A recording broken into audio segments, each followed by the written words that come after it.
Hello है, नमस्ते, राम राम सभी साथियों को मेरा प्यार भरा नमस्कार। स्वागत है आप सभी का। देखिएगा, एक जो बिहार डीएलएड 2025 को लेकर के एक नोटिस वायरल हुआ है। वायरल क्या है और ये हकीकत भी है, ठीक है। वायरल नहीं कह सकते इसको, कह सकते भाई हकीकत है।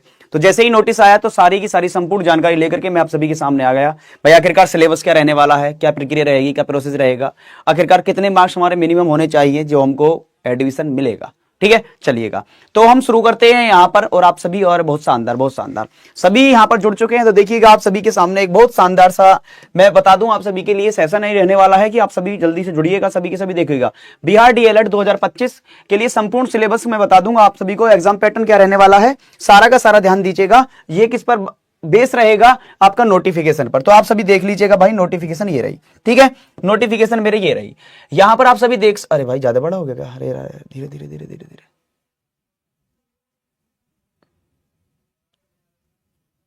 लीजिएगा। देखो, अब आप समझना यहां पर, ये हमारी नोटिफिकेशन। इसमें क्या लिखा हुआ है नोटिफिकेशन में? देखिएगा कि बिहार विद्यालय परीक्षा समिति से ये आपका जारी किया गया था। प्रारंभिक शिक्षा में डिप्लोमा यानी कि डीएलएड पाठ्यक्रम के सत्र 2025-27 के लिए याद रखना। सत्र कौन सा है? 2025-27 है। बाकी की सारी बातें मैं आपको बताऊंगा। 2025-27 सत्र की बात की गई है। इसमें नामांकन आप सभी का जारी रहेगा। तो देखिएगा आखिरकार कब से हमारे जो परीक्षा है वो होने के लिए जो हमारे फॉर्म ऑनलाइन होंगे वो कब से होंगे। मैं बात करता हूं कि उत्तर प्रवेश परीक्षा हेतु ऑनलाइन जो रहने वाली प्रक्रिया कितनी रहेगी? 11/1 से लेकर के 22, याद रखना।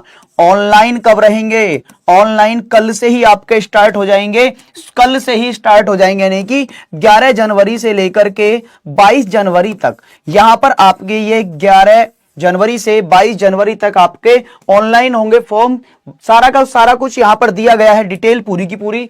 आगे बढ़ते हैं, ध्यान दीजिएगा। ये रही यहां पर ये डिटेल, आप इसको देख सकते हैं। अगर आप चाहते हैं कि हाँ जी चलो आपको भी दिखा देते हैं, आप भी इस बात को देख लीजिएगा कि यहां पर जो डेट है वो क्या है। यहां पर जो डेट है वो क्या है, फटाफट आओ।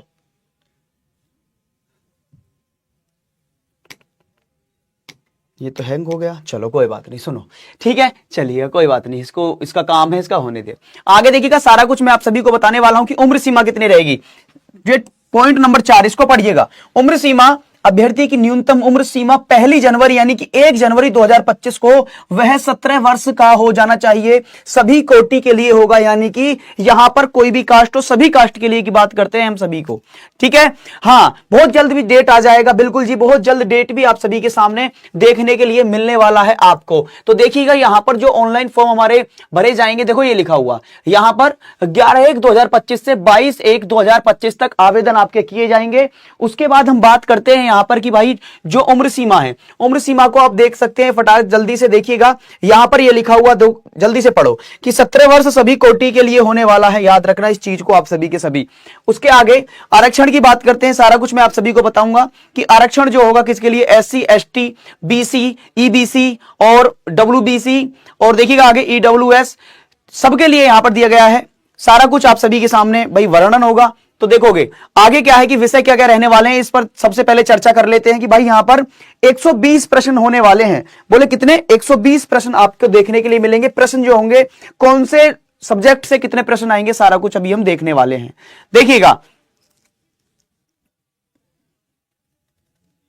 देखिएगा जल्दी से आ जाओ। अच्छा, मंथ भी आ जाओ, जल्दी से फटाफट बता देते हैं कि भैया यहां पर आप कह रहे हो एग्जाम कब होगा, सारा कुछ अभी देख लीजिएगा। तो फटाफट ध्यान दीजिएगा, अब आ जाओ। यहां पर ये रहा मेरा ये सारा का सारा। अच्छा देखिए, अगर हम बात करें आप सभी से कि न्यूनतम अर्हक अंक यानी कि मिनिमम क्वालिफाई जो आपके अंक है वो कितने रहने चाहिए। देखिएगा, अगर आपको एडमिशन पाना है प्राइवेट कॉलेज में भी, तो आपको जर्नल वाले जो हैं जितने भी हैं, ये कहा गया है कि न्यूनतम अर्हक अंक अनारक्षित श्रेणी के उम्मीदवारों के लिए जो आरक्षण की श्रेणी में नहीं आ रहे, उन सभी के लिए 35% अंक, यानी कि किसका 35%? 120 का 35% 42 नंबर हो जाते हैं।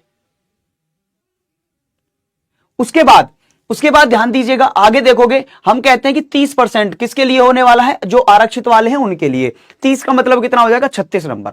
आपको 36 नंबर लाने होंगे तभी आप क्या हो सकते हैं, वहां पर याद रखना आप प्रवेश कर सकते हैं। आ जाओ जल्दी से, आगे बढ़ते हैं। ये सारा का सारा देखोगे आवेदन शुल्क हमारा कितना रहेगा, सारा कुछ यहां पर दिया गया है। अब मैं बता दूं आप सभी को, भाई लीजिएगा। देखिए शैक्षणिक योग्यता की हम बात कर लेते हैं कि आखिरकार शैक्षणिक योग्यता हमारी कितनी रहने वाली है। शैक्षणिक योग्यता देखो, आ जाओ, शैक्षणिक योग्यता की मैं बात करने वाला हूं। तो जो हमारी योग्यता है वो कितनी रहेगी, देखो 12th पास वो रहने वाली है। इसमें जनरल, ओबीसी, ईडब्ल्यूएस और ईबीसी ये जो हमारी कैटेगरी है, इसके लिए 50% आपको मिनिमम मार्क्स होने अति आवश्यक है। उसके बाद क्या होगा, यहां पर एससी, एसटी और पीएच के लिए 45% आपको देखने के लिए मिलने वाले हैं 12th पास के अंदर। दूसरी बात, 2025 में एग्जाम देने वाले भी फॉर्म फिल करेंगे। सबसे इंपॉर्टेंट बात यह है, अगर आप 2025 के अंदर एग्जाम दे रहे हो और आपकी उम्र 17 वर्ष हो चुकी है तो आप इस फॉर्म को भर सकते हैं। ये आप सभी के लिए बहुत अच्छा सुनहरा मौका है कि हाँ भाई, ये कंडीशन भी लगा दी और बढ़िया कंडीशन लगाई है। उसके बाद आगे आते हैं, देखिएगा, अगर थोड़ा कंडीशन को समझना, अगर यहां पर आप सभी ने, किसी ने भी 10th की है और 10th के बाद तुरंत ही आईटीआई या पॉलिटेक्निक कर ली तो वो पात्र नहीं है फॉर्म भरने का। याद रखना, मतलब कि 10th के बाद आईटीआई कर ली और पॉलिटेक्निक कर ली और वो क्या भर देगा, नहीं भर सकता। यदि आप 10th के बाद आईटीआई या पॉलिटेक्निक करते हैं तो आप इस फॉर्म को फिल कर सकते हैं, भर सकते हैं, यदि आपकी उम्र 17 वर्ष वो तो रही होगी भाई। ये 12वीं के बाद आईटीआई वगैरह सारे कुछ करेंगे तो, है ना।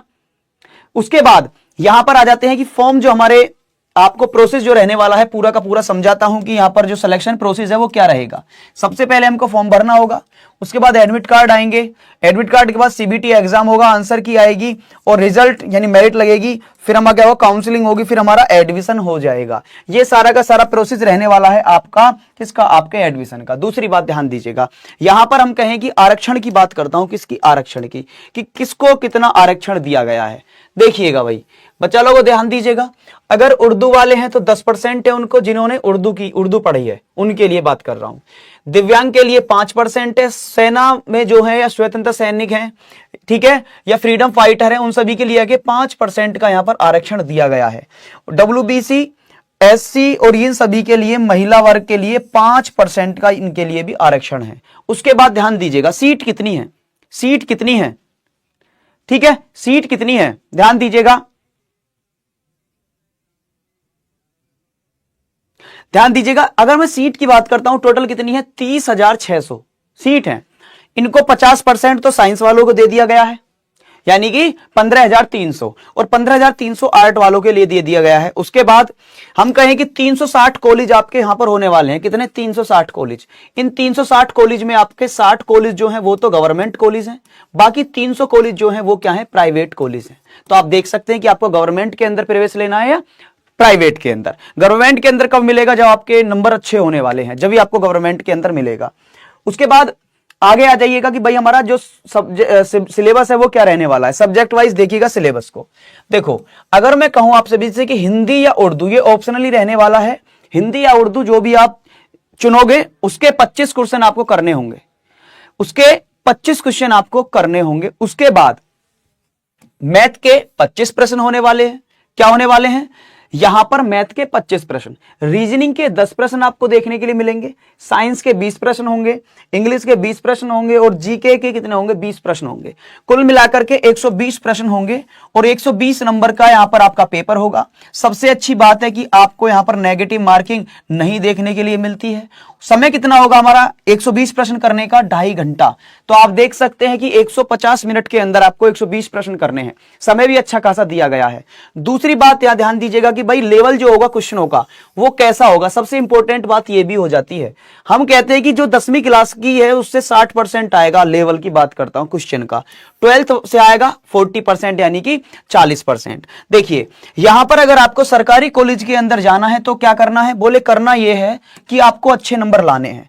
अगर बोला जाए जो भी आरक्षण वाले हैं उनके लिए तो 30% लाना अति आवश्यक है, यानी कि 36 नंबर हो गए हमारा, ठीक है। अगर आपको प्राइवेट में भी एडमिशन लेना है तो आपके पास ज्यादा पैसा है तो, अगर मैं बात करता हूं जिनको आरक्षण नहीं है उनके लिए 35% लाना आवश्यक है। बोल सकते हैं कि 12 × 36 60 42 नंबर। कितना, 42 नंबर। तो देखिएगा ये क्या है, सिर्फ और सिर्फ यहां पर सरकारी कॉलेज नहीं मिलेगा, इतने से नहीं मिलेगा। ये क्या है, आपको प्राइवेट में एडमिशन दिलाने के लिए भी एक कंडीशन रखी गई है। अब बात करते हैं कि यहां पर आपको अगर सरकारी के अंदर प्रवेश लेना है तो आपको कम से कम कितने मार्क्स करने होंगे देखिएगा। कम से कम आपको अगर सरकारी के अंदर प्रवेश लेना है तो भाई कम से कम 80%, कितना 80% नंबर लाइएगा। 80% का मतलब समझते हैं कितना होता है, जब हम 120 का 80% निकालेंगे तो 96 यहां पर हमारा हो जाएगा कि आपको 96 क्वेश्चन बिल्कुल करेक्ट करके आने हैं, और छोड़ना तो कोई भी नहीं है क्योंकि नेगेटिव मार्किंग है ही नहीं, तो क्यों छोड़ें इसको। ठीक है, मैंने आपको सारा कुछ समझा दिया कि भाई यहां पर जो हमारा एज रहने वाली है वो 17 वर्ष रहेगी। कब से लगेगी, 1 जनवरी 2025 को 17 वर्ष हो जानी चाहिए। दूसरी बात, जो 12th में पढ़ रहे हैं वो ही फॉर्म भरेंगे। तीसरी बात, कल यानी 11 तारीख से 22 तारीख तक फॉर्म हमारे भरे जाएंगे।